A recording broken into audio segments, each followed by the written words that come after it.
adobong balon-balunan with atay ng manok. Mainit na yung ating kawali mga kamamsi, so magluluto na naman tayo ng another recipe. Maglalagay ako ng 2 tablespoon na oil.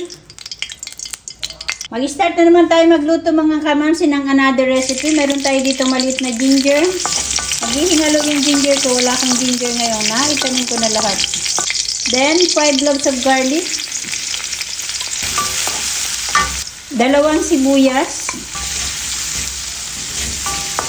Pag mura yung sibuyas, edi dadami-damihan para masarap na masarap yung luto. Pag mahal yung sibuyas, edi konti lang. Ganun lang. Yun ay. Ilagay natin yung 1/4 kilo na atay ng manok. 1/4 teaspoon na pamintang durog. Konting asin. Almost 1/3 cup na toyo or soy sauce. Then, igisa-gisa lang natin. Takpan natin hanggang sa medyo mag-simmer. Then, lagyan natin siya ng 1 mug na tubig para lumambot yung ating balon-balunan. Then, saka natin takpan at hintayin natin na lumambot yung ating balon-balunan. Maglagay tayo ng 2 laurel, 1 tablespoon na brown sugar, 1/2 tablespoon na suka. Then, hintayin lang natin na medyo mag-simmer pa ng konti. Wag na wag nyong hahaluin kapag nilagyan nyo ng suka. Pakuluin nyo muna para hindi maglasang hilaw yung ating suka. Then, gagamit ako ng seasoning. Depende na sa inyo. Haluin natin mga kamamsi. And then, saka natin ilagay yung ating 1/4 kilo na atay ng manok.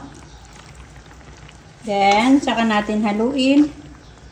And then, takpan natin until na maluto yung atay ng manok. Kumuha ko sa garden ng 5 piraso na sili. Lagyan natin. Optional po yan mga kamamsi.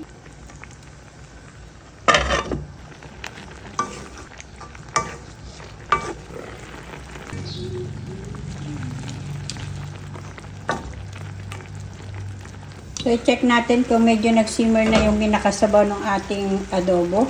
So, okay na yan mga kamamsi. Huwag naman natin masyadong patuyang. At least meron siyang medyo sauce na konti. Depende na sa inyo kung gusto nyo ng medyo masabaw na adobo or ganito ka lapot.